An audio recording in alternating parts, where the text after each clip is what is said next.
Hello, and welcome to Project Possible with me, Rich Leigh. Today, I'm talking to Nahla Summers. Nahla is a kindness expert, a motivational speaker. She goes around the country and the world talking about how we can be kinder to one another in a way that benefits us both in terms of our relationships, but also in our work lives too. Oh, I should always say, this podcast is a podcast all about amazing people, who they are, why they are who they are, the things they know, the challenges they've been through, and more. So today is another one of February's kind of knowledge gap episodes. I tried to make each episode this month all about us learning something from each guest. And I learned a lot from Nahla. Just a wonderful human being. I think kindness is one of those things we think of it as corny. We think of it as it's a nice to have. He's just going to be nice, is he? It's not about that. It's about the core principles of being good to each other that can and will benefit you in your life and your career.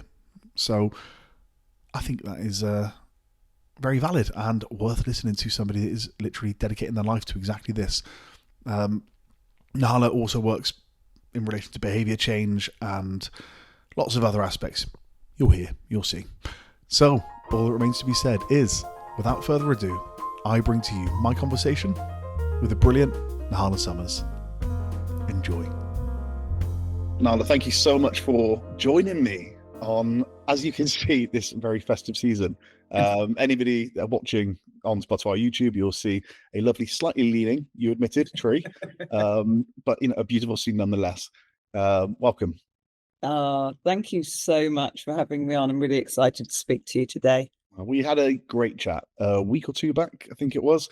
We were just introduced by a mutual friend, and I think we ended up essentially doing a podcast just with no recording, right? That's right. Yeah. It was. I think we're about 3 hours in to our conversation. Yeah. So I obviously know a bit more about you than I normally would other guests, in that regard. But it would be lovely if you could tell people who you are, what you do, and why you do it.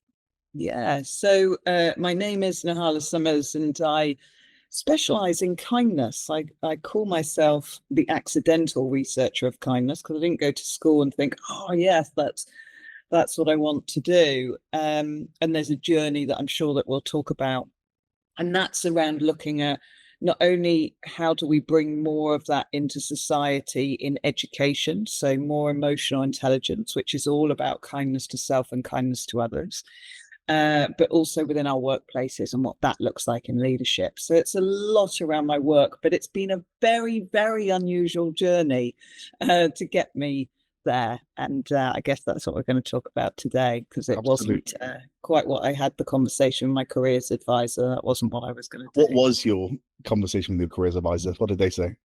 Well, I wanted to be a drama teacher, which I suppose is a lot about me, really, in the nicest possible way. But also it's because it was the only thing that I was good at, and I got an A for in my GCSEs, and I thought, well, that's what I should and could do.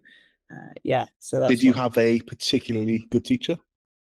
Yeah, I had a brilliant, really, really good drama teacher, great art teacher at school. So we had that creatives, which of course, as we see education change now, they're moving away from those creatives, and which is sad, but it really makes the human, I think, having that rounded view. I completely agree. I talk all the time about how just that one teacher can make the absolute world of difference to us, and I think there's evidence of it right there. So let's talk about kindness. And I guess society right now is quite polarized, cost of living crisis, much malaise, lots of civil unrest, I think is probably fair to say, in recent months. How do you maintain a kind and optimistic outlook when the world seems like it's not going so well? That's a very interesting question. When I did my research, and over the course of time, I interviewed a chap called Ben Mathis, and he headed up something called Urban Confessional. And there's a wonderful story about how he started it. But the long and short of it is, it's basically where you'll stand in a street and hold a sign up saying free listening. and people will come up and say, "Oh, what's this about?" And you say, "I'm just offering to listen to people today." And what happens is, in those moments, people start to share. And on one of my challenges that I did it too. And it's a fascinating experiment of human connection. And what Ben Mathers says is, it doesn't matter really what's going on in the world. When you are faced with two people having a conversation, talking about life or having any sort of sharing moment, nothing else matters. We feel like there's all this stuff going on because of the media, because of what's going on in our own minds, because of maybe something that's going on in work, or we become quite involved within that circle or whatever the problem is. But actually, at the heart of it, if your problem was so big, somebody would be there, right? Somebody would be there to talk to about it. That's the fact of humanity, really. If we choose to tune into the negative media, the issues, that's what we get more of. That's what our minds go to all the time. You have to really just say to yourself, and we have the power to do that within our own minds, is to say, this is not my world. As we start to get more and more divided, and you read these horror stories and everything that's going on, they are tragic, whatever that story is. But you are seeing the worst of humanity polarized throughout your social media and through the news channels. But there's a whole load of stuff going on that is absolutely amazing, of communities, of connection, and we make a choice whether to tune into that or to tune into the negative. So you're right. It's incredibly polarized. And I've written about this, is when our backs are up against the wall, what we do realize is that we need each other. So what happens is a society will start grouping up together in groups that feel safe. Now, when COVID happened, you could really see that, right? People started talking to the neighbor that they didn't know before, or they just connected in just completely different ways and more openly and more vulnerably. It was just a great example of humanity. Yet now, and quite soon after, people kept saying to me, "Oh, it's just getting unkind. It's unkindness all the time." And I don't see that personally, because I try to see the best in humanity, but I do get it. Our backs up are against the wall. We're feeling vulnerable, but what's happening is we are getting into kind of groups in a very polarized way and saying, "Well, I don't agree with you, so I'm not going to be in your group." And it's very tribal, as I see it. So yeah, it's challenging, but it's a choice we make, I think, to how we see the world. I think, we can choose kindness, we can choose happiness to an extent. Obviously, it's harder if you're, in insert country here. I won't get overly political, and war is raging and bombs are dropping, and drones are flying. It's harder to say, "Do you know what? I'm going to be happy today." Completely accept that. But kindness community will still be prevalent in that place, those places, and that's when you need people more. Exactly as I touched on. And the media diet, just to touch on that, in our conversation before, I said to you, I've worked in PR for getting on for almost a couple of decades now. If it bleeds, it leads, is the common thing that's said. Try to get positive, happy, good feel story, or feel good stories into the media, and you're met with a tiny bit of friction. And why? Because people don't tend to read them. Psychologically, we have this predisposition to focus on the negative and share that. I forget the study now, but I remember when we're coming up with stories for clients, anger, disappointment, those kind of feelings of negativity share well. And that's why the media will they're focused on it. We talked about the book Factfulness by Hans Rosling, and in fact, Hans Rosling inadvertently inspired the name of this podcast and my notion of us being possibilists, because he said, I'm not an optimist, I'm a possibilist. It's about, anything's possible, but there are going to be challenges along the way. Let's not be blindly optimistic here. But the book Factfulness is saying we think the world's awful. Statistically, it's better than it's ever been in many, many ways. So that extends beyond kindness and what we can do for one another. That's advances in medicine, technology, all of these things. So that feels like quite a heavy way to start, but with such a lovely thing as kindness. But it's important when you talk about kindness. What do you not mean? I don't mean being nice, because what people will often think is kindness is just simply about being nice. It's much more complex than that. So I'll give you a good example that I use in my talks. Is I walk to work every day and I go to the same office. And on my way to the office, I go into the coffee shop that I always go into and I order myself the same thing. I order a cappuccino and a croissant. And on this particular day, as I walk in, there's somebody on the floor begging for money outside. And as I walk in, I don't have any money because I've only got my cash card. As I'm stood in the queue, I thought, do you know, I'll get them a coffee and a croissant too. I buy it, I take it out, and I give it to them. Now, what I didn't do was find out that actually that person can't drink coffee and they can't eat that croissant for whatever reason. But I think I've done a kind thing. But actually, what I've really done is been quite cruel, because I've given somebody something that they can't actually have and isn't going to nourish them when they really need nourishment. However, if I'd chosen to sit with the man and say, hey, how's life going? It's not great, obviously. What can I do for you? How can I help you today? And they say, well, actually, my shoes are falling apart.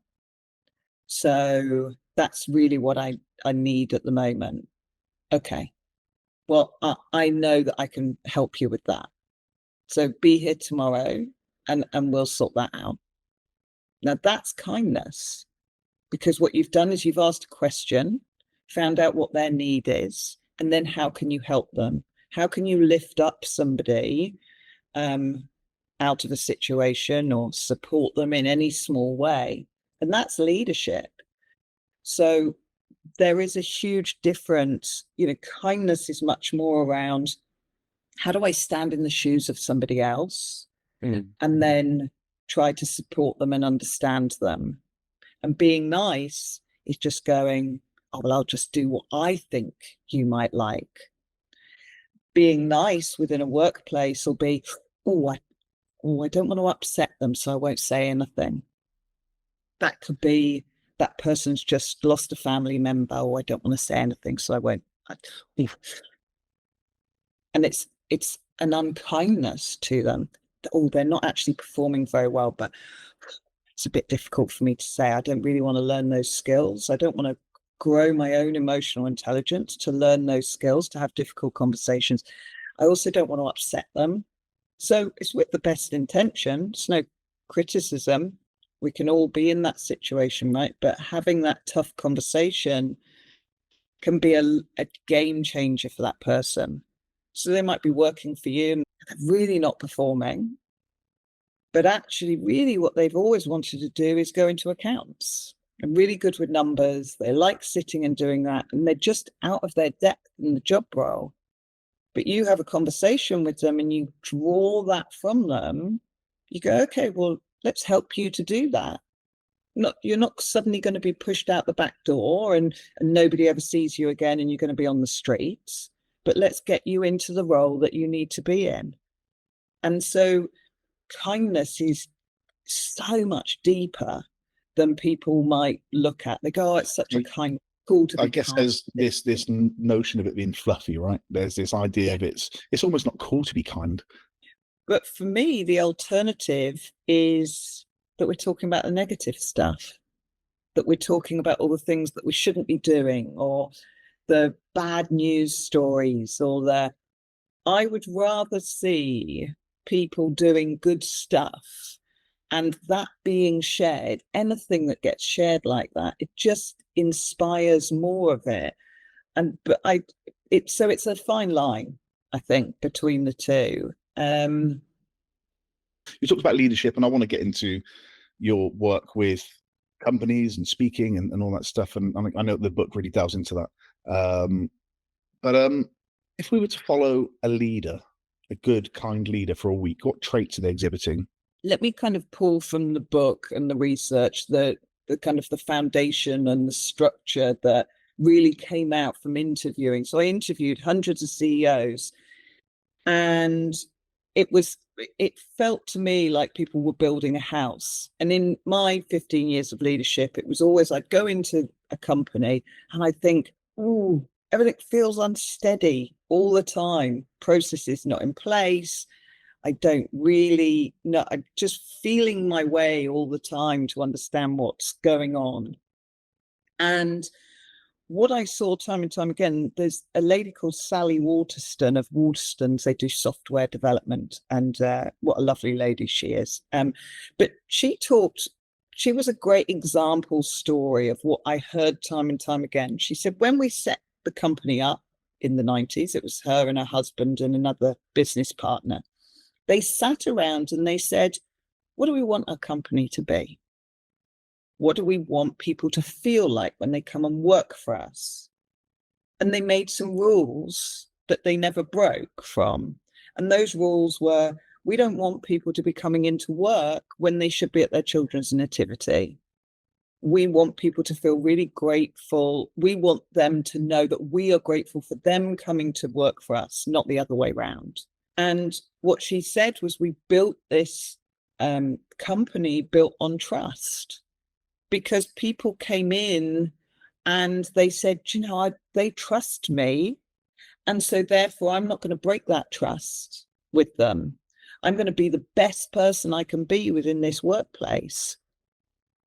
And so she said it was a great leveler for us. We'd gone away on holiday, her and her husband, and one of their major clients had a complete, their systems were shutting down. It was a huge issue. And she said, and people just arrived in the office without us really doing anything, and they just did it. There wasn't this, oh, we need to chase people. Could you get in? There was no conversation like that. It was everybody dropped everything and got in, and the client was ecstatic at the service. She said, but that was built. And what I talk about is it's the foundations of the house. How do we want the behaviors to be? What truly are our values? And this isn't about values that are written on a wall. And that was the same throughout. I just interviewed people time and time again, people who had come in as CEOs and transformed businesses. It was about going, what are our values and where do they exist in the business? Or are they just written on a wall when you walk into the hallway? And really what I saw time and time again from that was it's written into every policy. It's the way that policies are written. It's the way that we design some of those things. So if you say I'm a people industry, but then all of your policies aren't focused on people and they're focused on how you make money and the KPIs that you make, you're never going to be able to build the integrity when you hire new staff, because they're going to think, well, this isn't what I got sold. This isn't what the values are when I walk in. And so therefore, immediately within that first week, your new employee doesn't trust you, whether they are aware of it or it's in their subconscious. That's it.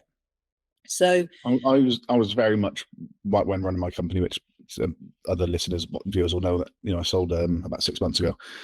I had a mantra from day one. It's a happy team doing great work with, not for, happy clients, and it's a cycle. And you start with a happy team, and it sounds corny and all of that, but what does that look like? Well, it looks like policies that make sense to people, good maternity policies, an understanding of who those people are, taking it from almost a rugby background, that team sports background of, I'm going to have a bad day and I'm going to need you to pick me up. And you're going to have a bad day and I'm going to need, and I'll pick you up. I promise I'll be there. Just like you said in that example where there was no call to arms. They knew what they needed to do, and there's trust, and they're treated like human beings. And, I think, my company it was a people business. I basically had people's time, skills, knowledge to sell, and their expertise. If they're unhappy, then, as I say, they're not doing great work. I was actually one of the first companies in the world to do a 4-day work week. So back in 2017, I think it was. So with Radioactive, we made loads and loads of headlines, and I think there was some kind of degree of, because I guess being a younger business owner, there was like, oh my God, you can be the Pied Piper for 4-day work weeks, and I absolutely didn't want to be, because I said, no, I know my margins, I know my team, I know this works for them, because for X, Y, Z reasons. I didn't want to. And of course, I promise you, there are far easier ways to get headlines than fundamentally changing the entire way that you do your business or run your business. But it came from a place of speaking to the team, understanding their needs, their wants, and it almost sounds, because I had loads of people like, oh, it feels like you're giving them too much. It feels like you're giving them too much power. It's like, this isn't a democracy. Sure, we are here to make money. Yeah. But also without them, I don't have anything. That's right. And you highlight it right there. You ask them, what are their needs? What do we need to do to get the most productivity? It's a very kind thing to do, to ask them, but ultimately the end goal is you have to make money to make a business, to be able to pay their wages. So you've got to get bigger and better, and you've got to get strength and stronger. But really enabling those teams was something that time and time again, it was evident that was important. And what I also saw within the CEOs was emotional intelligence and building the emotional intelligence of the people around them. So it's a huge part of my work is around, how do we build that, give people the tools, not only from a business point of view, absolutely makes sense, right? So if I can deal with a conflict with somebody that doesn't completely derail a whole project, brilliant, right? If I've got the emotional intelligence, and everyone in the team has got the emotional intelligence to do that. But beyond that, I learn those skills within the workplace. I work for you, Rich, and you teach me all these brilliant skills, right? Over a 6-month period, I just think, wow, I've raised my emotional intelligence by 20%. I've got all these skills and tools and things I can use. I'm going to take it home to my partner and my kids, and start talking to my kids differently, and manage conflict with my partner differently. And they start to pick up on tools. And then we all start to live a little differently. And so that emotional intelligence piece became really very much the core of the work that I've continued to do, but also highlights a massive piece of work in the UK, I think, that we should and could be doing within workplaces, but also as we move into AI. The factor that is going to make you stand out differently is emotional intelligence. How do I have a conversation better? How do I have more empathy for somebody? And of course, in a world where we're getting more polarized, you have to push against that to say, actually, I'm going to have empathy. I don't have to agree, but I can understand where that person's coming from, or what the history of their life matters to them. Well, on that note, how if you've never been modeled kindness, or so kindness hasn't been kind of modeled around you, how can you even know what it looks like? It can be in the soul of somebody. And we can be brought up exactly the same, in the same household, in the same life, but we can end up completely different. And there is something that sits in within us. So for me, what I have just noticed and observed is that some people will quite naturally have a different level of emotional intelligence. But all of these things can be learned. It's kindness. And when we talk about kindness, we talk about a number of different values, which also came out from the research, which is within the book. And there's various ways that we can grow that individually for ourselves. And that's gratitude, empathy, integrity, connection, and courage, trust, and time, giving people time and being able to be present even when it's difficult, right? So we have these 7 core values, and when you look at those, they are easily learned. Like gratitude, we can train our brains to have more gratitude. You can see it within ourselves. And so kindness is all of those things that we can then look at and try and model as well. So if you look at and research around empathy, you can pick up many, many tools out there to say, well, how do I get more empathy? How do I hold space for somebody in a difficult situation? How do I try and make sure that I don't want to immediately go in and fix something? And I just say, yeah, it must be really difficult. So all of those things are, but I think we are in a world right now where we can access all of this stuff at our fingertips. We can model from behaviors that we now see out there. Films, videos, social media, we choose. I could Google today, how can I be more empathetic? And it would give me a long list of tools and things that I could do every day to grow that emotional intelligence and the empathetic gene that we all have. So it's very much within our gift if we choose to do it. It's a bit like if you choose not to go to the gym or you choose to go to the gym. We're working out our body, and what we eat is what we become. And it's the same with our minds.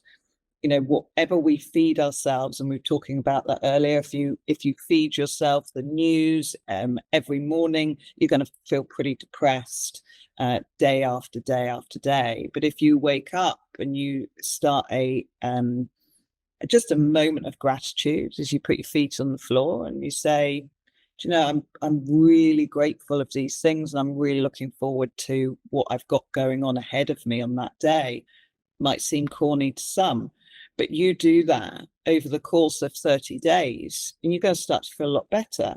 Mm-hmm. So it's a choice really of making those micro decisions for a maximum impact. So we talked about people who essentially believe that life happens at them.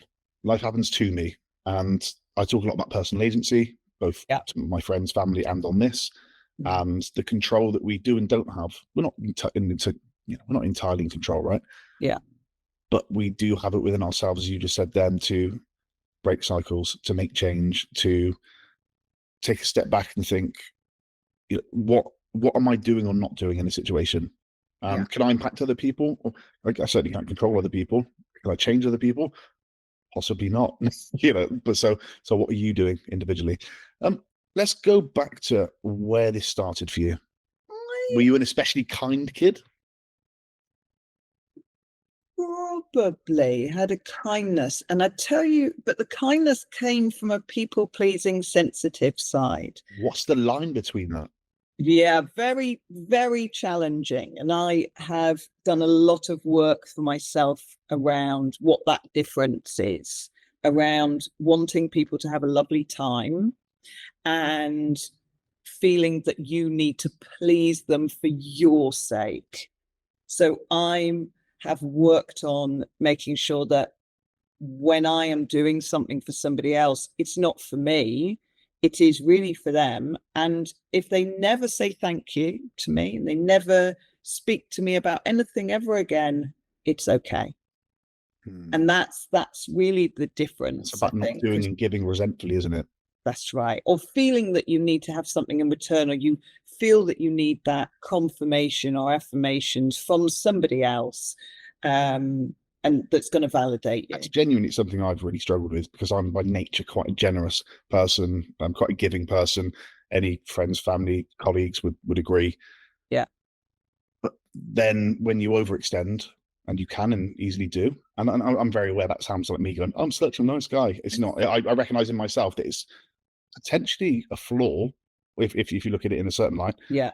Because it's trying to feed something in me that, is there's a self-worth lacking. There's something, and we could get into upbringings and all that sort of thing. And that, it doesn't take the most genius psychologist to get to why giving might be something that I did and do. And then you expect and hope, or you hope for gratitude, and then when you don't get it, or you get the opposite, which is like outwards lack of gratitude, which I've also had. It's like, well, why should I be grateful? I've heard that before. It's like, oh, okay, well, I want to pull that thing then. I don't want to, because there's something, because then it's an attack on me and my generosity, and it doesn't feel like something I want to do anymore. You were quite career focused. Yeah. So, and that causes disconnection. Within my workplace, if I look back on that time, I definitely believe myself to be driven, and possibly not in a great way. It's difficult to find that drive and stay humanized to things. I've got next KPI, and you're just keeping the wheels going, keeping it moving. And I love my work. I felt I was very good at it. What did success look like to you then?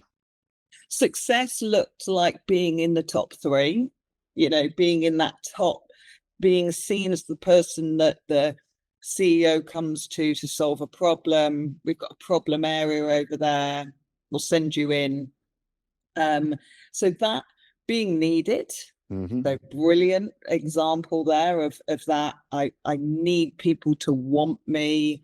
I need that validation. And so on. I don't think I ever needed the thanks per se at that point either, but it was around validation. So I was living with my partner, Paul, at the time. We lived in a place just on the beach, just from Custoke. And I dropped him for a charity cycle ride, and he called me and said, I don't feel very well. And that was the last conversation he had.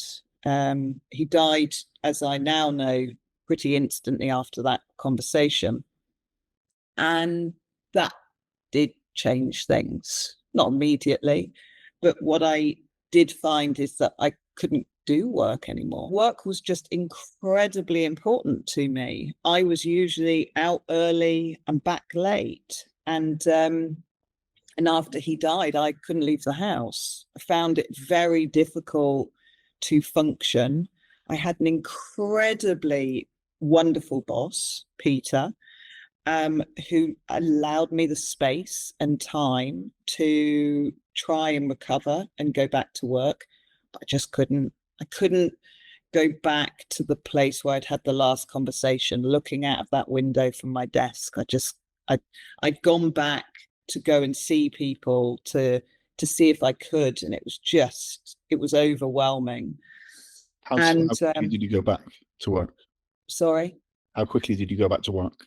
I walked back into the office only to really just kind of see people and kind of go out the house. And I want to say it was 3-4 months in. Right.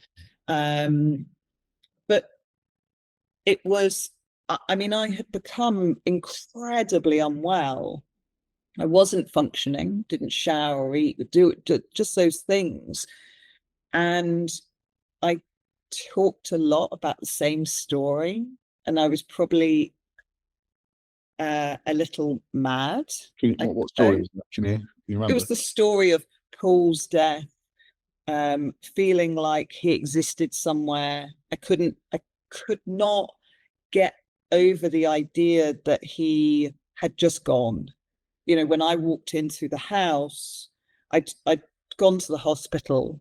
They told me to get to the hospital. Somebody had picked up his phone, a paramedic. pieced it together and told me that I needed to make my way to the hospital. And I guess that there's a very good story about empathy there, actually. When they pronounced his life as expired, I went into almost a self-preservation, deep shock. And what I felt like was that love was pouring over me. That was the only way that I could really describe it. And they put me into this room. They laid me down on the sofa, and I can remember these kind of 70s style curtains with the light shining through. It was the 23rd of March in 2012. And it was a beautiful, beautiful day.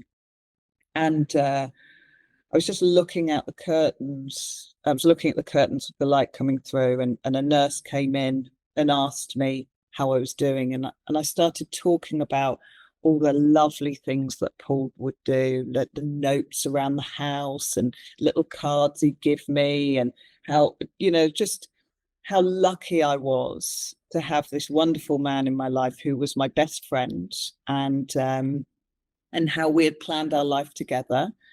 And while it had been the length of his life, it was my sadness, that at least I thought it was just a wonderful thing that if your last days to be loved as much as Paul was loved. And I was talking like this. I mean, he died 30 minutes before, and so it seems quite unnatural, really. But obviously my mind and my body had gone into self-preservation because it was just so huge, right? As I'm talking like this, I then turn and I look at the nurse, and the nurse is just crying, like tears streaming down her face. And when I think about it now, it just makes me well up. That was the moment that my empathy grew exponentially, because I started to understand that the grief wasn't mine, it was everybody's.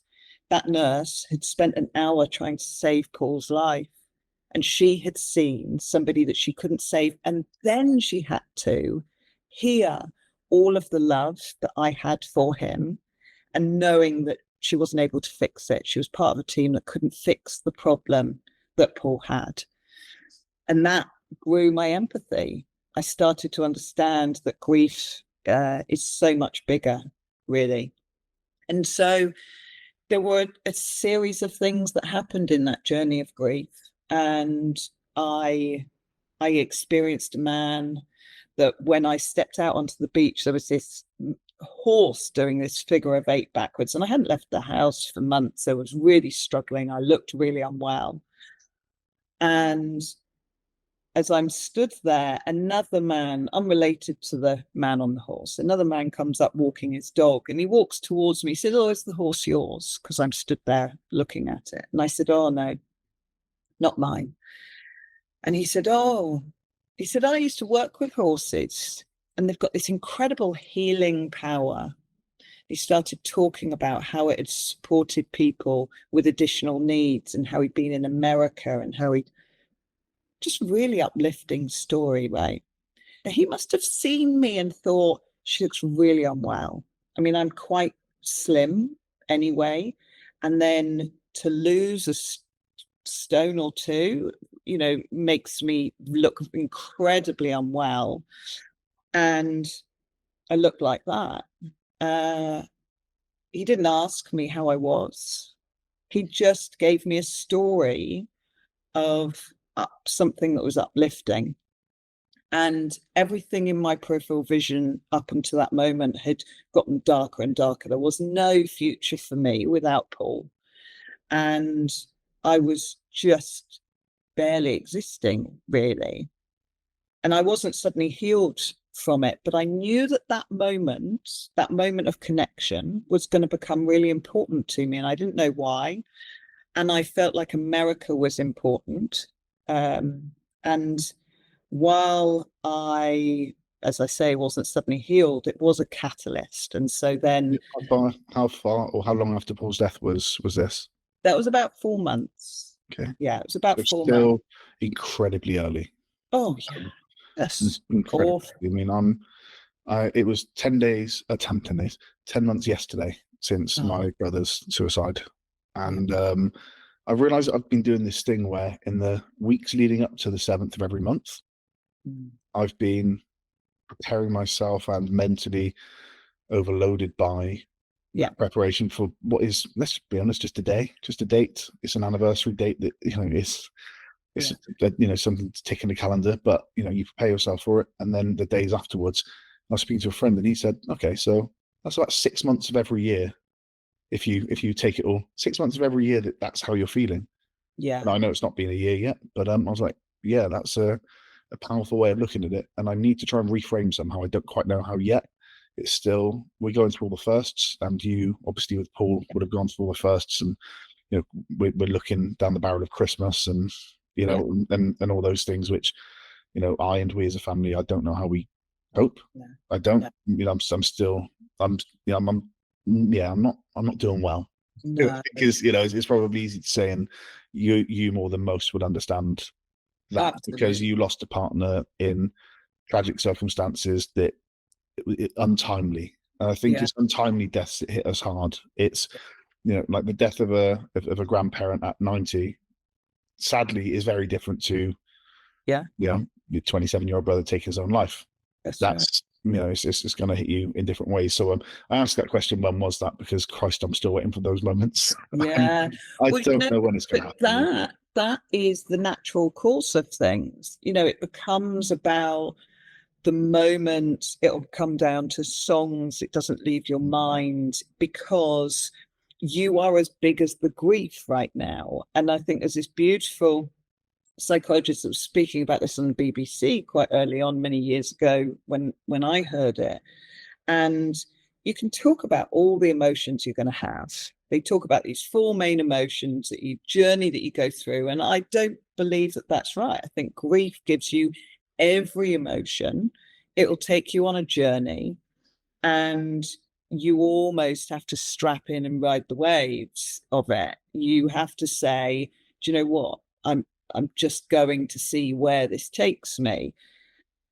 Because with my grief, I mean, it just takes you to the bottom. It just took me to the bottom. But what happened was the grief didn't change. The dates don't change. The things that happened throughout that journey of grief, the conversations that you had, didn't have, all of that still stays exactly the same. But what happens is you go on that personal development journey where it's getting bigger. You get bigger, and the grief stays exactly the same. But you go, now I've got, exactly as you said, I've got a tool now to reframe, right? So I've got some more tools in my tool belt, and I talk about this in emotional intelligence. It was a huge part of my journey, to not be consumed by the grief, and to use the grief as the catalyst for the work that I did, for driving my purpose, for everything really. Because that chance encounter with a stranger, if it happened 2 years later, it may have not meant anything. Maybe if it had happened a month before, it may not have ever meant anything. But it just sometimes, and everyone who is listening to this will have had an example of this in their lives where they go, I don't know why it was important. I just feel like that was really important to me. It was really important that I had a conversation with that person, or it was really, whatever it is. And it was one of those. And 6 months later, I was climbing Kilimanjaro, and we'd raised £14,000. But what I realized from that was, and I got in touch with the charity and said, what can we do with this money? And they said, oh, it's just gone into the big pot. I said, well, that wasn't what I wanted. I wanted something in memory of Paul that really felt like was, something that he could carry forwards. And I realized I made a couple of mistakes. First of all, I didn't get in touch with the charity and say, this money's coming in from these different areas. But more importantly, I had put a price on the relationship that we had in the life. And that wasn't what our life was about. It was about kindness. It was about us connecting to each other. We would have a joke around good karma. I got good karma today. I gave someone a lift. I did this, and And me and Paul would always talk like that. But also, it wasn't the catalyst. The thing that brought me out of the grief was not only that stranger on the beach, but all of those human connections, those little things that happened, whether that was with a stranger or with my mother, for I was example. just about to exactly bring you back to your mum, because I think it's an incredibly powerful and important point that you can hopefully make right now. I mean, she is a warrior, my mum. She can be a warrior, and as in kind of a bit fearful or a bit worrying is what I mean, not a warrior as in, you know, spears and things.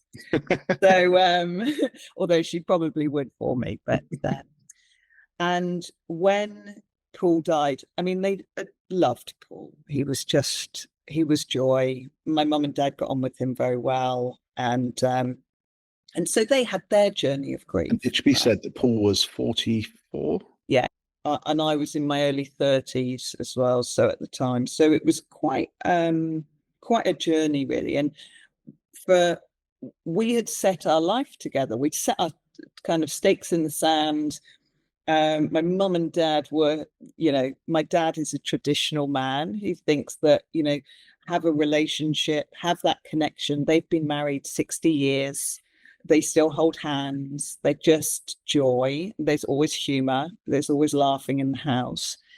And so my dad was just really happy about it. So there was a real grief for them as well. But when I couldn't leave the house, I also couldn't have them in the house, couldn't deal with their grief. And selfishly, but I was crying throughout the day 5 or 6 times, hysterically, but also needed to be alone. I didn't want anyone to disturb the life that myself and Paul had in this house. It was a very kind of unusual and spiritual kind of thing, really. So I would call my mum instead, and I would just cry down the phone. And my mum is a natural fixer. She's quite fearful, but she also likes to fix things. So she'll think 10 steps ahead of everyone, think of all the problems that there could be and find a solution for it. So she always likes to fix stuff. And now she had to sit and listen to her daughter just cry. My mum didn't try and fix it. She just sat there and said, "Oh, darling. Oh, darling." She didn't say, "Oh, you're going to feel better." She didn't say that. She didn't try to say, "Oh, there's more fish in the sea," or any of those things that people say in grief. Or a bit of time, it'll be okay. It's the time thing that I struggle with the most, because it's people trying to be kind, and there's no, in reality, there's no wrong thing they can say, because just connection is important at that stage. Even now, 10 months in, I feel like I'm very, very, very wary of making this podcast a grief cast. I don't want to do that. I want to stay positive. I want to try for the, you know, the people listening, the possibilists, or watching. I want to try and stay focused when kind of, you know, 5 times a day I'm still unraveling. Yeah. And you know, it's that hard thing of like, well, am I boring people? Am I, you know, and did you ever feel like that? Did you ever feel like, you know, in talking about Paul, you're like, oh God, maybe people think I should be over this by now? It's the people who hold the space for you consistently and won't make you feel that way. Because there were people that made me feel like, okay, well, yeah, all right, done now on that. And it's the people who didn't make you feel like that that are your people. They'll be your people for life. I've seen, and not only in my journey, but other people's journey, that grief is a great leveler. The death of somebody or the death of something, the end of something, is a great leveler, and it will bring about not only your best people, but it will also separate you from people that maybe it's time to say goodbye, and that you've had a great time in life, but actually you're moving on into a different place, and so are they. Grief for you was a big motivator to change, as it has been for me. As I told you, you know, I sold the company. It was intentional because of this. I just felt like what we're doing right here, matters so very much to me. Interview days are my favorite days. I keep saying that. I look forward to it and I love it. You know, I reflect on it for hours afterwards and I absolutely adore it. I think we're putting some good out into the world. You know, this is passion. This is purpose. This is something that Jordan's given me by, but he's leaving me. Yeah. So, you know, and to an extent, your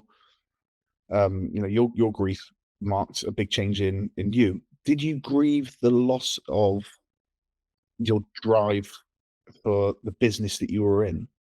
It's interesting. I took it into a different place. So I had seen the challenges in the 15 years of leadership that businesses had. And then I took everything that I had learned in that journey of grief and then combined the two. So it became quite natural in that regard. What was your role? What was your job title? What was it you did? So I was facilities management, and I in various different capacities. So I was working out in the Middle East looking after a cleaning company. I would be looking after buildings. I was an account manager, those sorts of roles. And yeah, there was a lot of responsibility. It was very full on. A lot of people relying on you. Was it well paid? Yeah, very well paid. And that becomes a motivator. You get used to that, you know, all of those things. And I did a couple of things after Paul died. I became a foster carer, which is something that I had wanted to do anyway. And so I did that. And I took some time out and I then went back into my industry and went back out to the Middle East and worked. And then in 2018, just went, you know what? I'm going to go big or go home. I was doing challenges at the time. And I don't know whether I said this already, but after I raised that money for Kilimanjaro, I really questioned what we were measuring our success by as a society. So we keep putting this value on money, and it wasn't a thing that really got me through the grief. It wasn't money, it was human connection. So what would happen if we measured our success by human connection? Because when we die, that we're not thinking about how much money we made. We're thinking about the connections that we've had with people. It's that old story, isn't it? That nobody's there on their deathbed saying, "Do you know? I wish that I would have come home later from work. I wish I wouldn't. No, I wish I would have done more overtime. I wish I'd have, put less time with the kids. Forget that nativity. I wish I'd just been sat at my desk more. Nobody does that, right? And you can't take it with you. No, that's right. And it's so easy to kind of talk like this, but actually you need a mortality motivator. You need the moment or the story that makes you go, I'm just not going to do this. I can remember an old boss that I had, this was after Paul died, and I told him the story of having to message Paul after I dropped him off for the charity cycle ride and having this overwhelming feeling that I needed to message him to tell him that I loved him and I thought he'd do great, but if he needed to contact me, that he should. Felt like I hadn't said something. And he said, I never leave the house now without giving my partner a kiss and saying goodbye. He said, and I would before. He said, and I don't now. He said, so sometimes it can be somebody else's story, but sometimes it can be an experience that we've had. So then, of course, I wanted to ask that question. How do we measure our success, and what would happen if we measured it by human connection? So I wanted to carry on doing the challenges. You mentioned that it was about 10 months in that you climbed Kilimanjaro. And obviously raised that £14,000, which is incredible, by the way. Well done. Having done a lot of fundraising. Well, there was a lot of people involved, actually, because Sainsbury's got involved as well. But was Kilimanjaro the first thing you did, the first physical challenge? first physical thing I had done, it wasn't anything I had done before. And so I wasn't in that world particularly. And then so that was in the November 2012. So we hadn't done a full year. And then in the March, I think I supported, was that the year of Snowdon, I think? I went up and climbed Snowdon. And I asked people, instead of donating money, to do an act of kindness for a stranger instead. And I talk like that now, but now I didn't know much about kindness, really. If in hindsight I would have said, go and have a human connection with somebody, whether it's your family, but just be present and put your phone away, do something. That's become it's become a term that, an act of kindness, doing an act of kindness has possibly only been something that I've heard of in the last 10 or so years. So maybe the language just wasn't there. And as you say, it was go and find human connection, which is less, it's a bit more vague, right? So, do an act of kindness is a wonderful, I think everybody understands that. Yeah, but as I said, there's a difference between nice and kind, and that's where the confusion happens. So I would probably remarket that idea that I spoke about early on, but only because now I'm, 13, 14 years into the kindness world and have much better understanding of it. So yeah, did Snowdon. Who knew there was snow at the top of Snowdon? I certainly didn't. I didn't take any gloves, was very unprepared, really didn't know what I was doing, just thought it'd be a little bit of a walk up. And but people didn't get it. This was 13 years ago, and people just said, oh, can't I just give you some money? Can't I just And I said, no, that's not the point. But there was this wonderful story from a friend of mine who said, oh, I get it. I will definitely donate something. I'll do something. And I said, oh, that's all right. And I was a bit downhearted at the time. Nothing was really happening with it. But I thought, I'm just going to do it, and then I'm just going to see what happens. And then eventually my friend did a post on Facebook and shared it. And his story went something like this. He had gone out in Leeds, where his hometown is, and he'd taken his son, who's 10, to an event in Leeds town, in city somewhere. There was an event going on. When they turned up, it had been cancelled. And obviously, because it was his son's birthday, there was some disappointment. He said, well, we'll go and get something to eat. And as they walked up through the Leeds city centre, they saw a man who was homeless. And as they're coming to walk past, his son says, oh, can I give him this money that I've got in my pocket, Dad? It's like 20p. And he said, yeah, okay. And he got out something. He had 50p, a pound, something. He said, you go and give that to him as well, then. That's fine. And they carried on walking. And his son said, why is he homeless? And my friend said, well, I don't know. Everyone has their own stories and their own journeys about why they're in that situation. And he said, and then I remembered I needed to sponsor you. And he said, so I asked my son, would he like to ask the man to come for food with us? And maybe we could ask him about his life. And because he's 10, he's got no fear. He said, yeah, let's do that.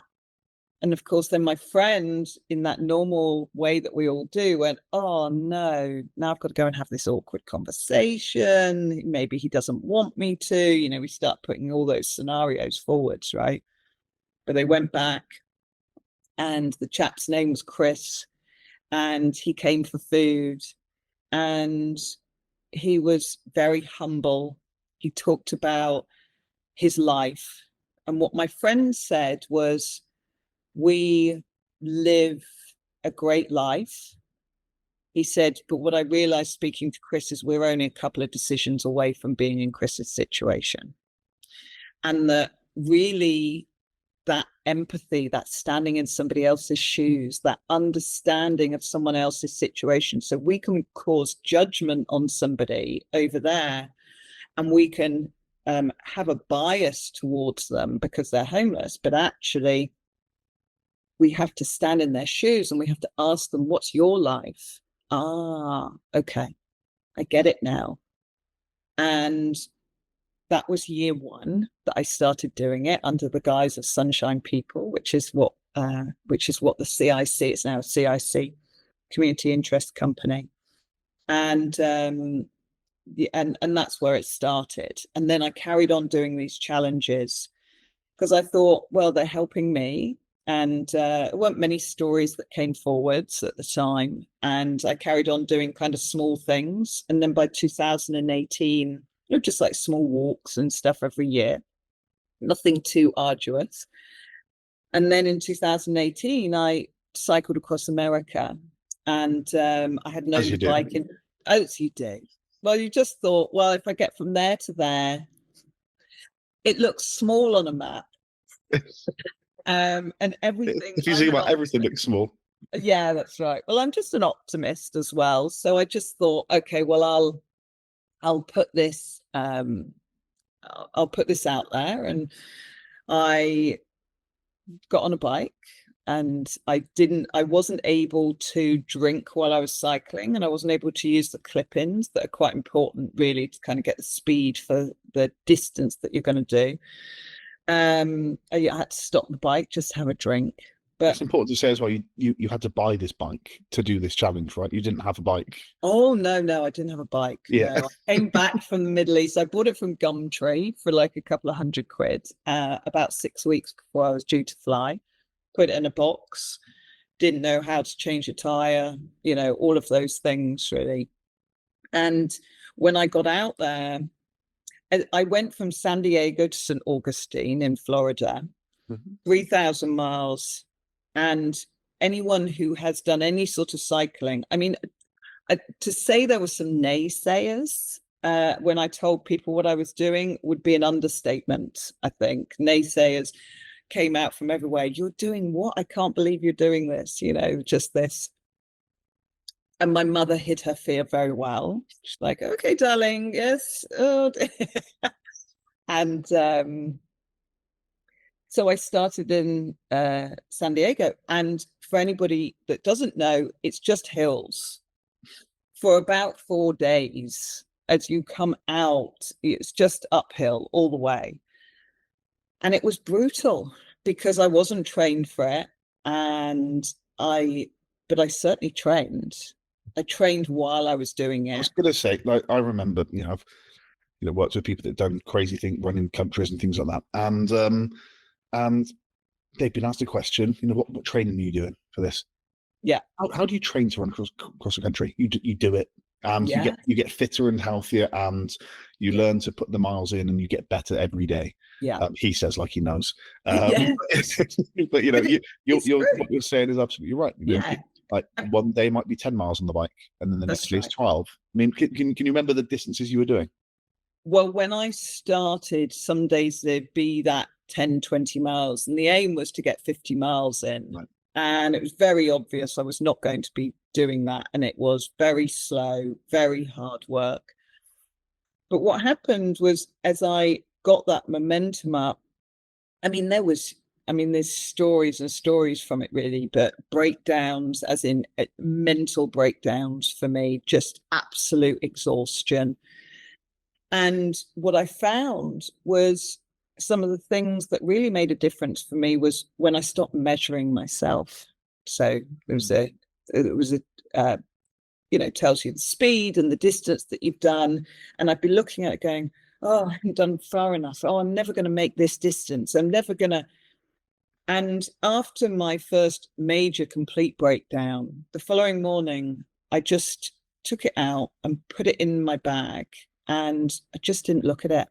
I thought, you know what? I'm going to go as far as I can go. Went along, and then suddenly I'd done 44 miles. So wow, this is unbelievable. And I thought, I'll just carry on. Yeah. And that day became my first 100-mile day. Wow. I mean, that's very Forrest Gump of you, isn't it? That idea was just really just continuing. Without the beard. Without the beard, I have to say. So yeah, it was it was a really incredible moment of again, you grow your own emotional intelligence, you grow your own resilience, you get to be incredibly self-aware on what are the things that let you down, where's your mind going. So for some people, they're completely motivated by looking at that stopwatch, right? And Yeah. some days I was, because I was like, yeah, I'm doing 15 miles per hour, woo, yeah, keep it up. And I'd be pushing myself, and sometimes completely unmotivating. And you have to tune into what's going to motivate me the best today. I look at life and I go, I'd really like to do this. And then I go, well, how do I do that? Yeah. And then I do it. And that has been really the measure of my life, mostly in every decision, even before Paul died, really. What shall I do? He used to say, you see, you've got more jam than Hartley's, because everything that I just did, I just did it, like it worked. And what I've realized over time is it's not natural to do that or to feel like that. And I think for people in general to think, yes, I have the ability to do this if I just figure out how. And also, it's a huge difference because I don't have children. So your life looks completely different in terms of what your priorities might be, what you choose to do, all of those things. But yeah, optimism plays a massive part in it. So yeah, the cycle across America, 1,000 stories and 1,000 people met. You spoke before about just the kindness of strangers, that kind of Blanche Dubois idea of, I've always relied on the kindness of strangers. What's a moment of kindness that sticks out to you or through America? Along the way, I stayed with people as well through warm showers, it's called, where you can, people who are also fellow kind of cyclists will give you spare room, a meal, a bed to stay, and somewhere safe. And time again, that kind of generosity of spirit, you were sat in the table with virtual strangers, really. Well, they were strangers. And there was this community. And that, for me, while I didn't know it at the time, was the biggest kindness of all, because it was about connection. It wasn't just about somebody going, oh, well, I'm going to give you a meal and I want you to be grateful that I've given you the meal. It wasn't about people pleasing. Every one of those moments was about connection, sharing stories around the dinner table, things that had been learned, things that they could share knowledge on, just, all those things really. And it gave opportunities for kindness all along the way. What do you think you learned about strangers that you wish everyone knew? Everybody has a story. Something I do in workplaces now. What happens is we don't really even know the people that we work with. They are virtual strangers. There's that term sonder or sunder, S-O-N-D-E-R. It's like wonder, but sunder. And I've never actually heard somebody say it correctly, so I might be mispronouncing, but I've read it, and it's essentially the notion that everybody around us has a life equally as complex and challenge laden as our own. And they were all born, they were all loved, they were but hopefully they've got these complex brains and rituals and life and habits, and it's almost hard to put into perspective. When you're in a big sports event and you look around, there's 80,000 people, you think, Jesus Christ, that's 80,000 people, and that's sonder. It's hard to understand that everybody's got a story. Yeah. Every single person. I'll tell you what, Rich, I'll give you a good example. In the 2000, which leads us very nicely on to, in the 2019, I did a 500-mile walk for kindness. So I went from Swanage to Gretna Green. And so that's Swanage, but there's a great curry place in Swanage. Yeah. Well, I started in the south and I got to the north of England and I zigzagged, but I relied on the kindness of strangers. And again, very unprepared. I thought that walking would be easy because I walk every day. We all walk, right? But walking those kind of miles was a little grueling. And I put it out. I was going to do talks in schools, which became more challenging. And there's another story for another time.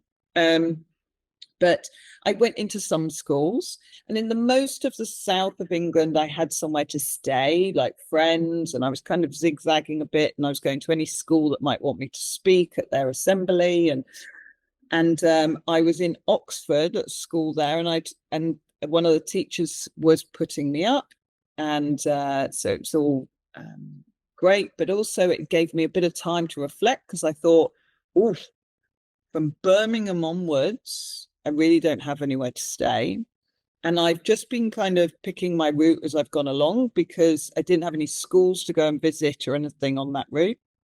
So I thought, okay, actually, I'm going to have to put this out there on social media to my friends and just ask if anybody knows somebody in these particular areas. And I planned a route so that it gave more direction.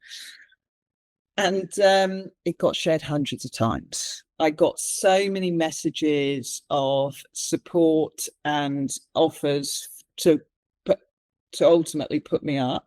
There was often a couple of places in every place that I went along. But what happened was there was a pattern that happened in every house that I went to go and stay in. And you've got to bear in mind, there was a lot about me within the media at the time around doing the walk, and there was a lot in social media around sharing my story. I had written a book about the journey of grief called 44 Rays of Sunshine. And so there was just lots going on. And people knew me. Like, there was so much about me out there, and what I stood for, my values, my journey of life. So I would go into these people's houses who'd offered to put me up, and we'd walk in, and they would offer me a cup of tea, they'd put the kettle on, tell me what we were having for dinner, make an offer. It'd show me where I was staying. There was usually some lovely, thoughtful thing that they'd done, provided me with soaps and shampoos, foot spa, just really lovely, sweet things. And then we would have our cup of tea, and we'd sit in the living room, and we would hear their life story. I would hear their life story. So they would share these moments of connection, disconnection, trauma that they had been through, moments of love, things about their children, things about their life. They didn't know me, really. They didn't know me. It was the first time that they had met me, but they felt comfortable enough that they could share their story with me because they felt that they knew me. And that's the thing with, and kind of leading on from what you said there around strangers, is everyone has a story that actually they really want to share. They want to share themselves, but they need to be able to know that they feel in a safe space to be able to do that.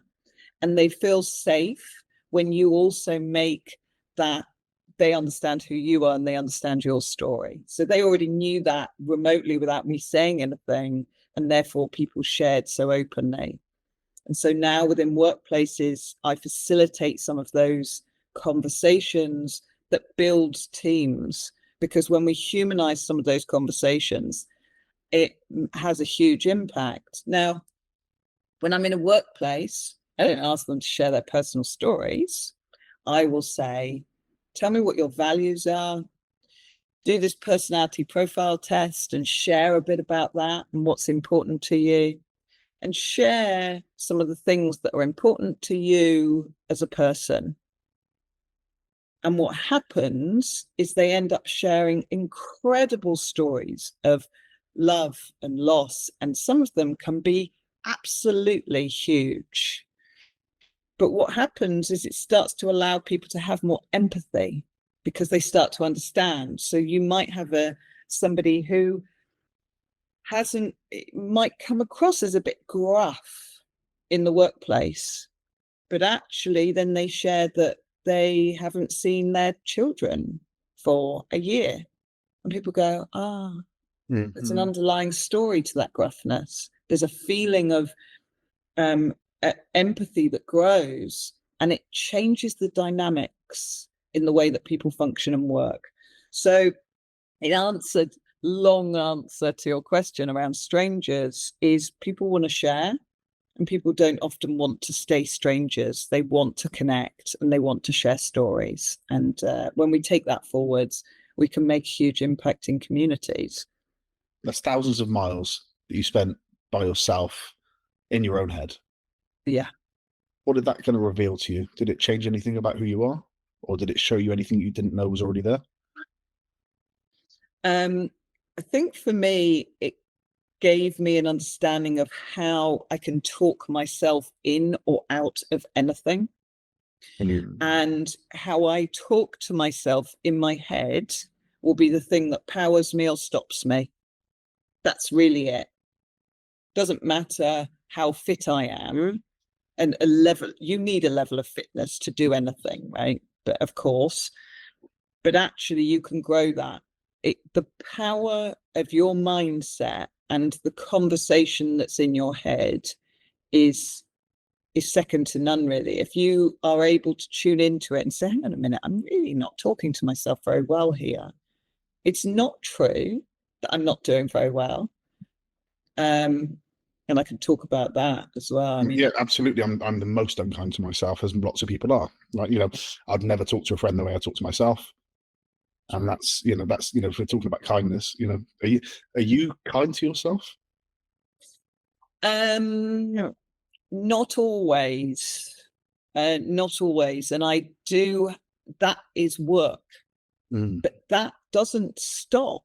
It's like you going, oh, I went to the gym once and now I'm fit. Yes. It just is impossible. We have to train our brains the way that we go to the gym, not necessarily going, oh, at 8 o'clock in the morning, I'm going to work on my mind training, but in I'm going to be, hang on a minute, what am I talking about? This isn't true. And you get into a repetitive story of positivity instead. And I'll lead you on to the last, the next challenge of 2020. So in 2020, because it leads me on very nicely. It's almost like you knew, but anyway. So on the Elliptigo, I was on an Elliptigo bike, which is ultimately it's on 2 wheels. And imagine the elliptical that you see in the gym. It looks like that, but it's got handlebars and gears, and you are pedaling flat-footed, so you're stood up. So it's a little like a bike, but with flat feet, and you're pedaling that way. Looks a little like a scooter, very small wheels. I decided that I was going to do 5,000 miles on it, which would make a Guinness World Record. And within that 5,000 miles, I did a giant GPS word of the word kindness down through England. And this was in 2020, just at the kind of just after COVID, really. It ramped up again, COVID, but I did check in with people who were in the know to say, can I carry on? Should I be carrying on? And they said, well, actually, you're outside, you're doing fitness, you're at work while you're doing it, because it was part of my work.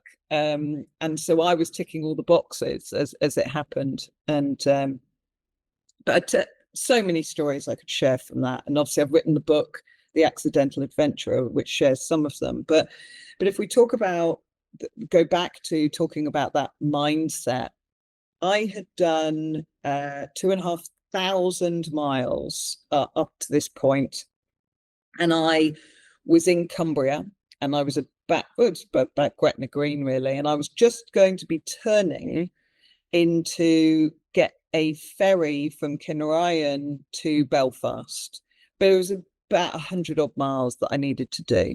But I needed to do this in quite a short space of time, which was over 2 miles. And as I came up and I kind of turned effectively, makes it sound like I just did a turn after Gretna Green, but I hit a headwind. So I hit the headwind. I really wasn't feeling that good. As it happened, I was kind of missing a lot of nutrients, but that came a bit later. And I didn't feel that good. I ended up stopping about 20 miles short of where I needed to be that day to definitely make it the next day. and felt a bit sick. I ended up staying in a B&B, was quite unwell. Next day I woke up in the morning, had breakfast, thought I'm never going to make that ferry. Just never going to make it. I feel weak. I feel horrible. I hadn't slept well because I knew that things weren't great. And I tuned in and said, what are you talking about? You've done 2,500 miles.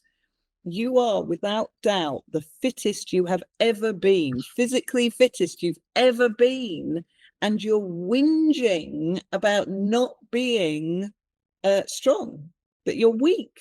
And that's just simply not true. And so I got on my bike, on my elliptigo, and I set off, and the sun was shining. It was cool. It was quite cold.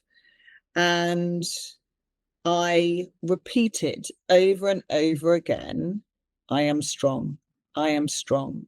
I am strong. And I did that for hours, just to the beat. Had some music on, and I just kept going in that beat. And you know what? I felt so much better. I felt better. I felt stronger. And I had the best day in terms of distance and speed that I had on the entire ride so far.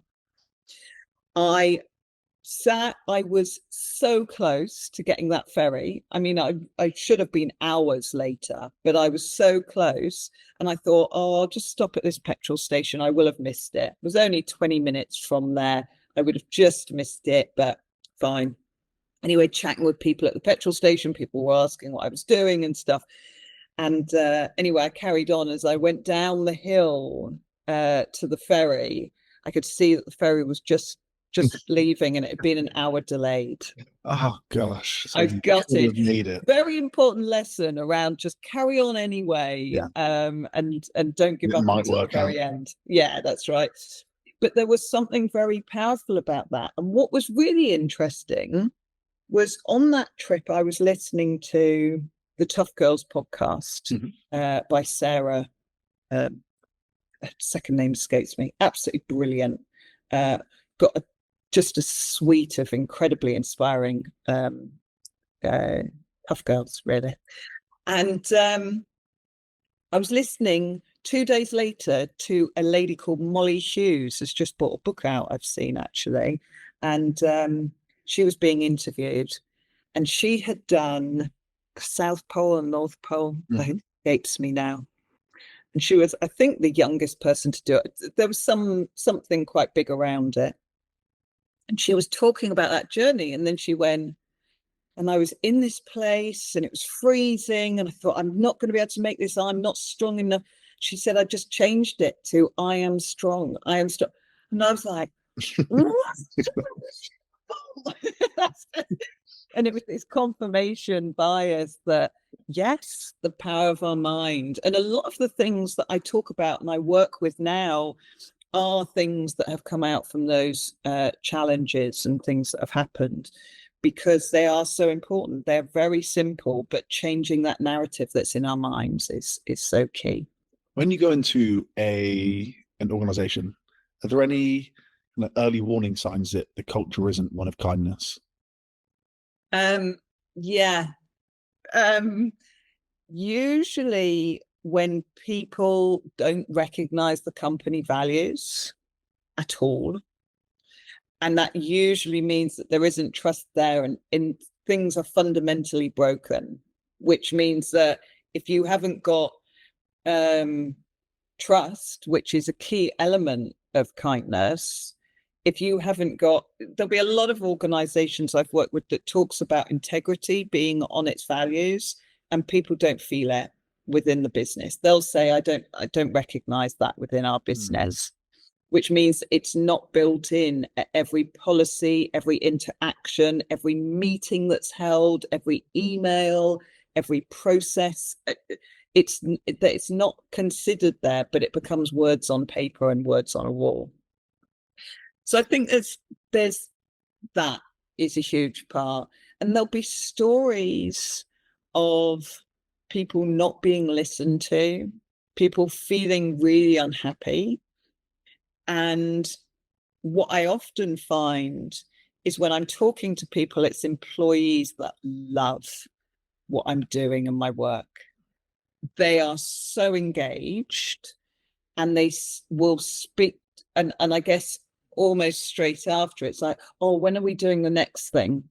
I love that they're bringing this into the business.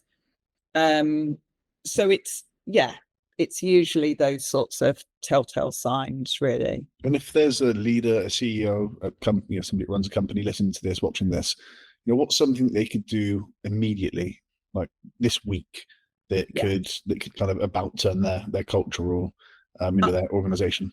Yeah, I would say consider the foundations of the house. So I think I might have alluded, we've obviously got the foundations of the house, we've got the walls that are the emotional intelligence, and then you've got those 7 core values of kindness, right? We talked about them: gratitude, empathy.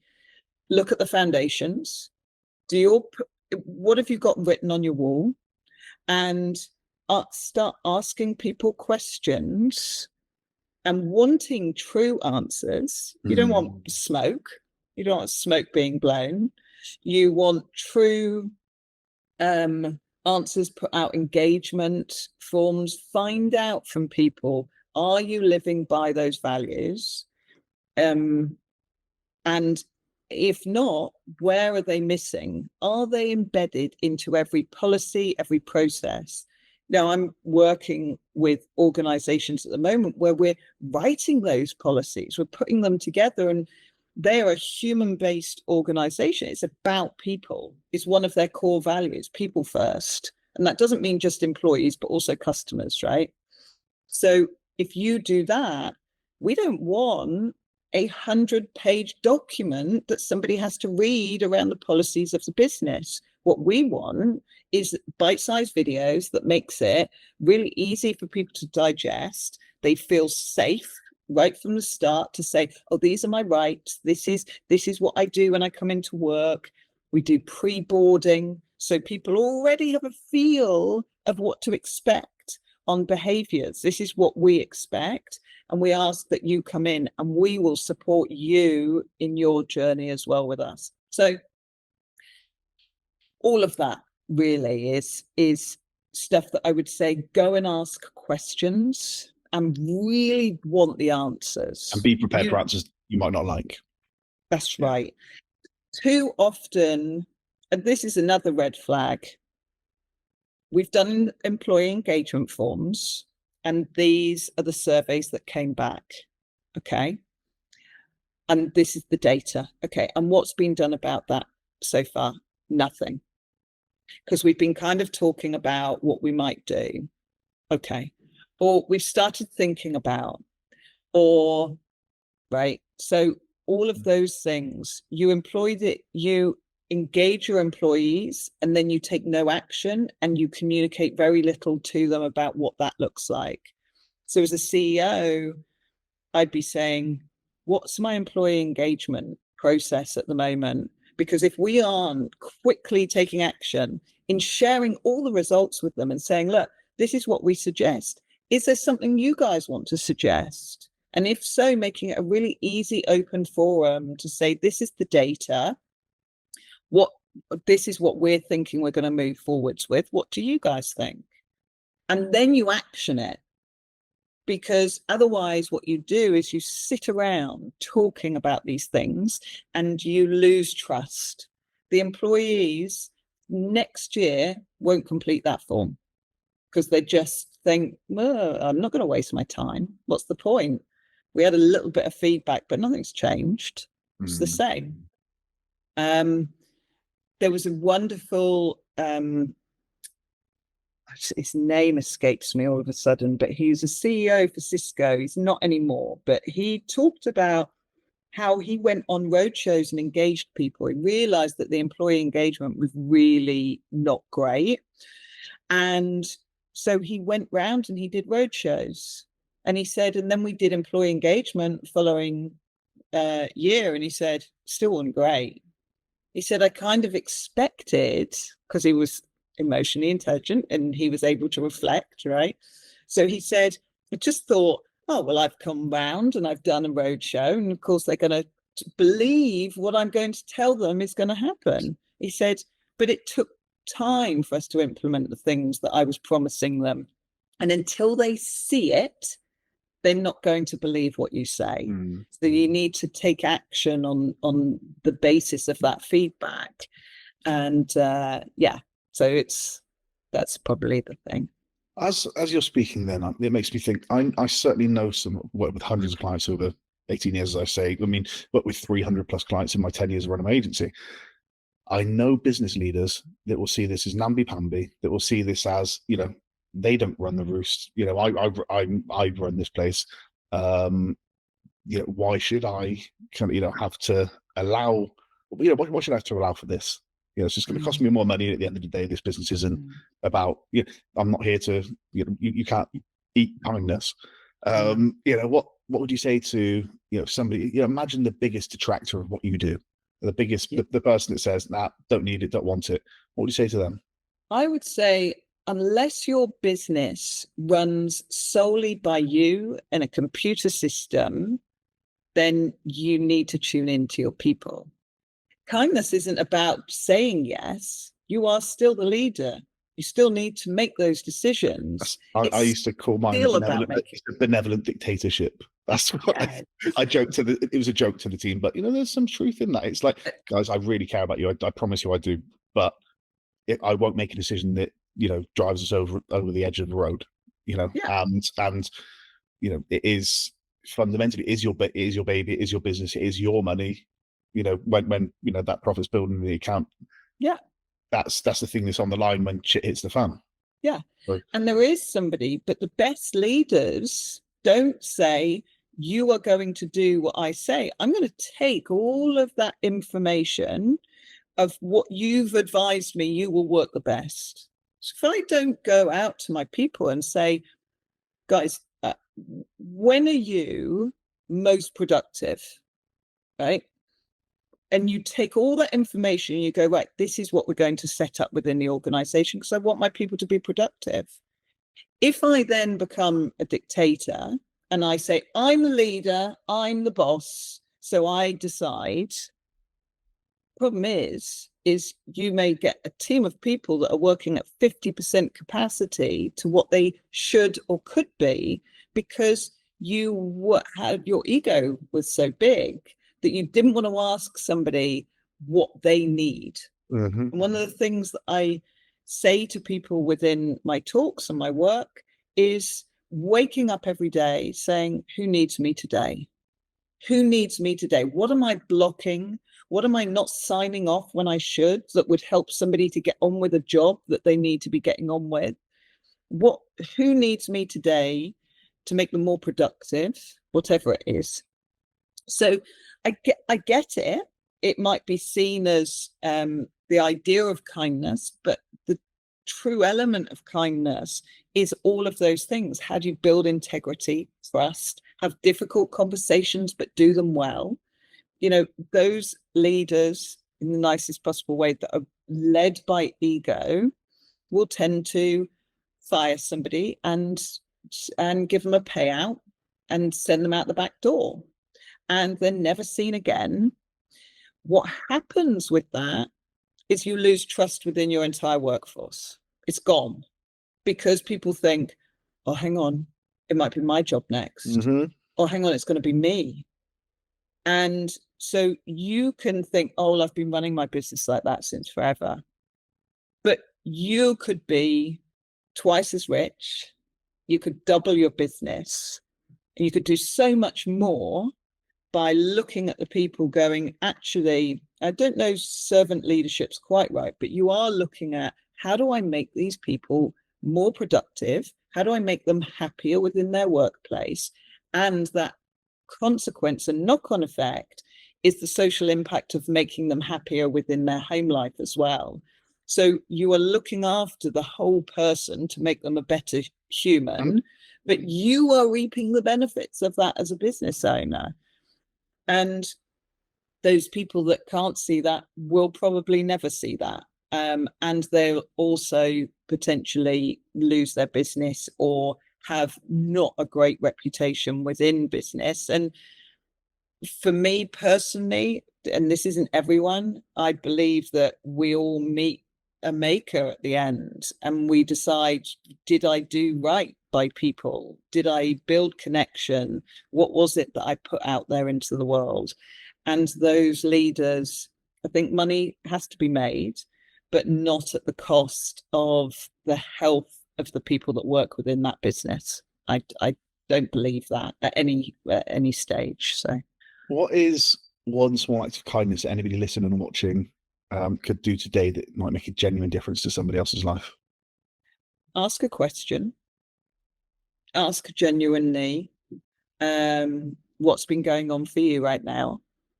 So how are you is great, but what's been going on right now? Because we have a tendency to dismiss that, right? And go, yeah, fine, all right, I'm right. Yeah. We have that tendency, and so what's going on for you right now? What's going on for you right now? What's your core? It doesn't even need to be that you're asking somebody to talk about things that are upsetting them. Or have you got some goals going on for next year? It starts to open up a conversation that brings out either the things that people are looking forward to, the things that they're struggling with, and then not fixing it. I think it's being genuine in wanting to hear that answer as well. And you touched on that, but all too often, I don't know if you've ever had conversations with friends where their eyes are dark into their phone. So it lights up, and it's like I feel like you're half with me. Just like I'm a big one for turning my phone upside down. Not upside, but putting it face down. And just trying to. And I genuinely am curious. I want to know what you know, because only you can know that otherwise. So I do. I think it's an important thing to say. And funnily enough, almost exactly what the Samaritans director that I had on said was to be a better listener, ask questions. Don't ask yes/no questions. Ask questions much like you just said there. I truly want to know the answer, and don't go back trying to fix it. Yeah, much like empathy, curiosity is something that you can grow within yourself. You make a choice whether to be curious about life, about the things and people that you meet, like all of those things. Curiosity is an incredible skill to have, because you become interesting off the basis of that. And you become, by being interested in the things that are going on around you. And you can then talk more openly to people around the challenges that they're having, because there's a curiosity and an understanding.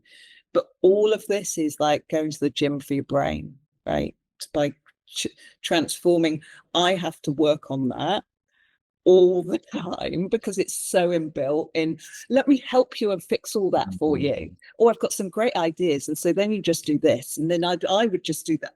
I mean, what is the future? Let's fast forward 20 years, and in an ideal world, what's changed, in terms of people being kinder to each other? Obviously, we've got the advent of AI. We've touched on that.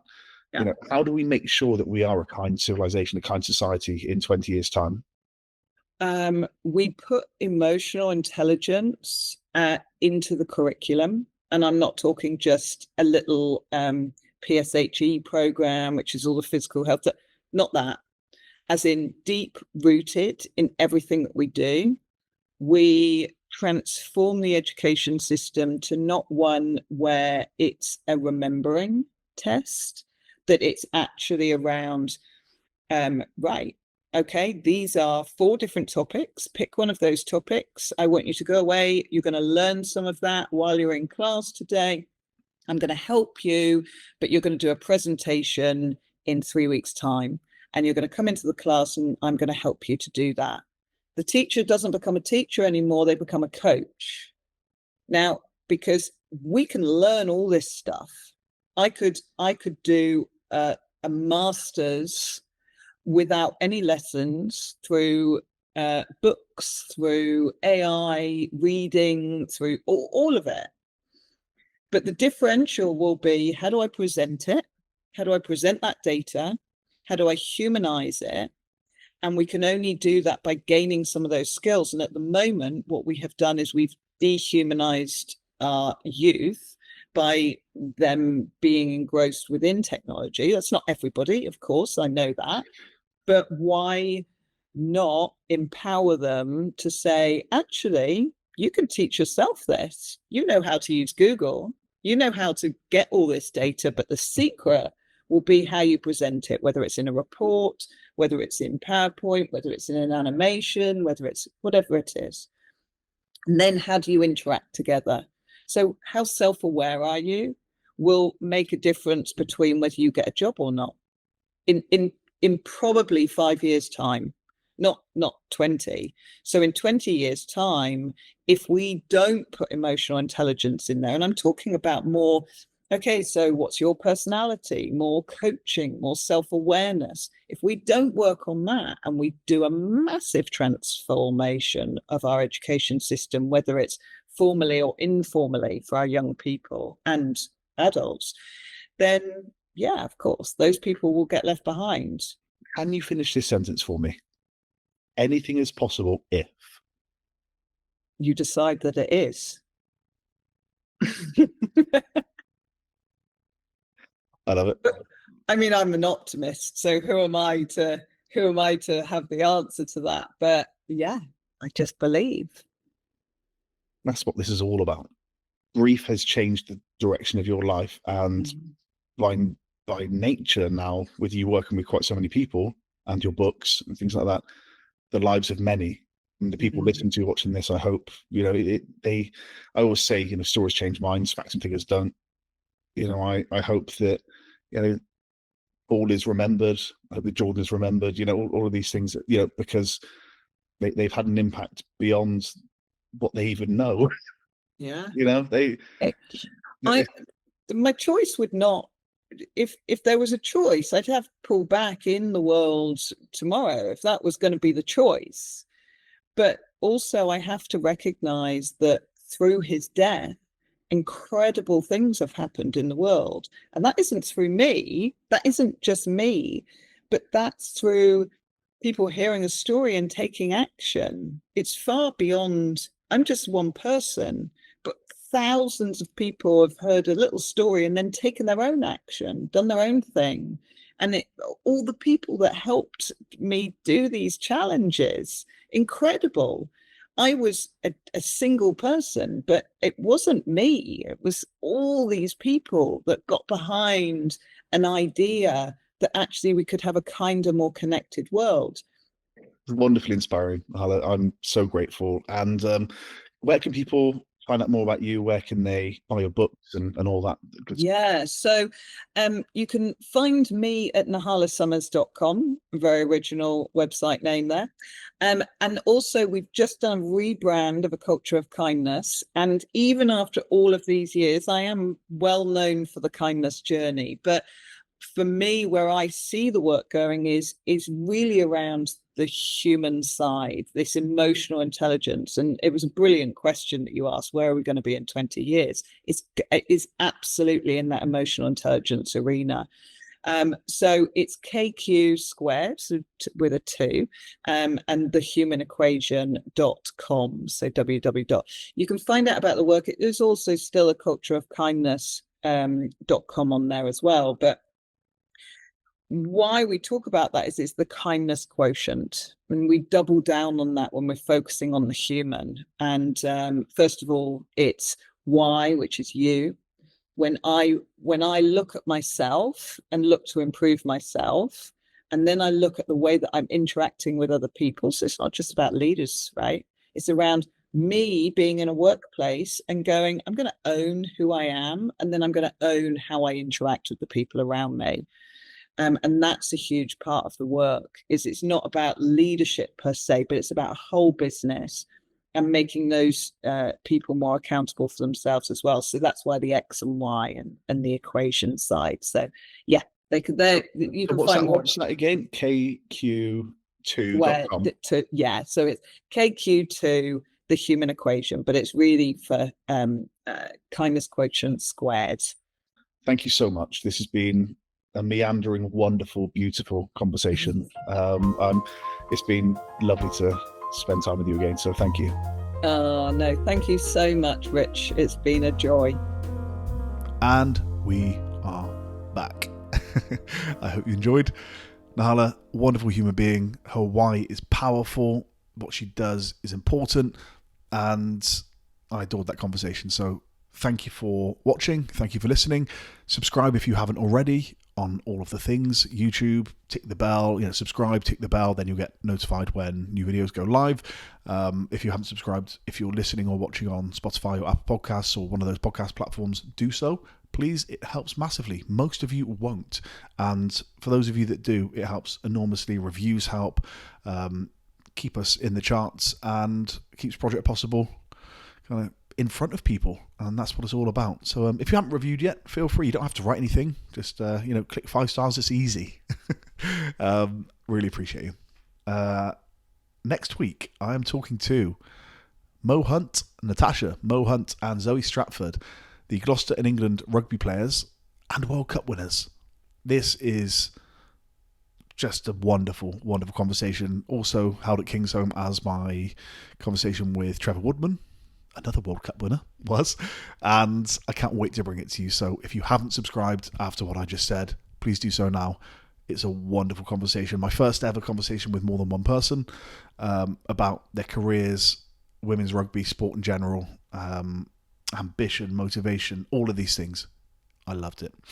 You will too, I'm sure. Get in touch if you fancy chucking some guest suggestions my way. You can do so by going to projectpossible.substack.com. Comment on anything, follow us there. It's free. You can subscribe and pay to subscribe. You don't have to. It's all free for now. And comment there or email hello@projectpossiblepod.com. And I think that's everything. Plugged. All right. See you next week.